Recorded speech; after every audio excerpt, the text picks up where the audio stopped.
যা গরম পড়েছে, আর এই গরমে মনে হয় শুধু শরবত খাই।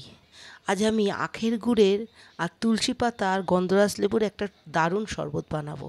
আপনারা অবশ্যই বাড়িতে এই গরমে ভর দুপুরবেলা খাবেন, শরীর ঠান্ডা হবে। শরবতটা খাওয়ার পর পুরো মনে হবে আখের রস খাচ্ছেন। আমি পুদিনা পাতাই নিতাম, কিন্তু আজকে আমি তুলসী পাতা নিলাম। এর আগে আমি একদিন ঘরে করে খেয়েছি, তাই ভাবলাম আপনাদের সাথেও শেয়ার করি। আমি তুলসী পাতা, আখের গুড় আর একটু ঠান্ডা জল নিলাম। আমি বরফ দেবো না, শুধু ঠান্ডা জল দেবো। আর সেটাকে মিক্সিতে পেস্ট করে নিলাম। এবার এই পেস্টটা একটা সুন্দর কাঁচের গ্লাসে ঢেলে নেব। এই শরবতটা খেলে একদম মনে করবেন যে আখের রস খাচ্ছেন, আর শরীরের পক্ষেও খুব ভালো আখের গুড়। আর এর মধ্যে আমি দেব তামার বোতলে রাখা ঠান্ডা জল। দেখুন, তামার বোতলের জল দেওয়াটা ভীষণ ভালো, আর তামার বোতলে জল খাওয়া খুবই ভালো। আমি এই জলটা ঢেলে দেবো। জলটা ভীষণ ঠান্ডা, একদম ডিপ ফ্রিজ থেকে বার করেছি।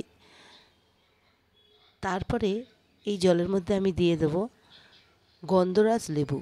পাতিলেবু না দিয়ে গন্ধরাজ লেবু দিয়ে শরবত খেলে তাহলে সবচেয়ে বেশি উপকার হয়, আর শরীরও ভালো থাকে। এবার আমি এটা ভালো করে নেড়ে দেবো। ফেনা আগেই উঠে গেছে, আমি একটু জাস্ট নেড়ে নেব। যা গরম পড়েছে, ভর দুপুরবেলা এই শরবত বানিয়ে রেখে দেবেন। আর যারা বাইরে দাদারা কাজ করে, তারা যখন ঘরে ঢুকবে, এক গ্লাস এই শরবত দিয়ে দেবেন। শরীর একদম ঠান্ডা হয়ে যাবে, আর ভীষণ উপকার, ভীষণ উপকার। বরফটা দেবেন না, বরফ দিলে তাহলে চট করে গলায় ঠান্ডা লেগে যাবে।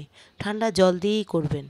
আমি বরফ কখনোই দিই না, আমি ঠান্ডা জল দিয়ে করি। কালারটা দেখেছেন, একদম আখের রসের যেরকম কালার হয় হলুদ, সেরকম। আর উপরে ফেনাও হয়েছে, দারুণ লাগছে কালারটা। খেতেও ভীষণ ভালো হয়। আপনারা অবশ্যই বাড়িতে ট্রাই করবেন। ভালো লাগলে একটা লাইক আর সাবস্ক্রাইব করে দিয়েন।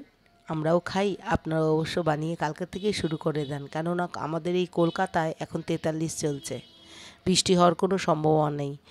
যার জন্য এরকম শরবত বাড়িতে বানিয়ে খান। টাটা।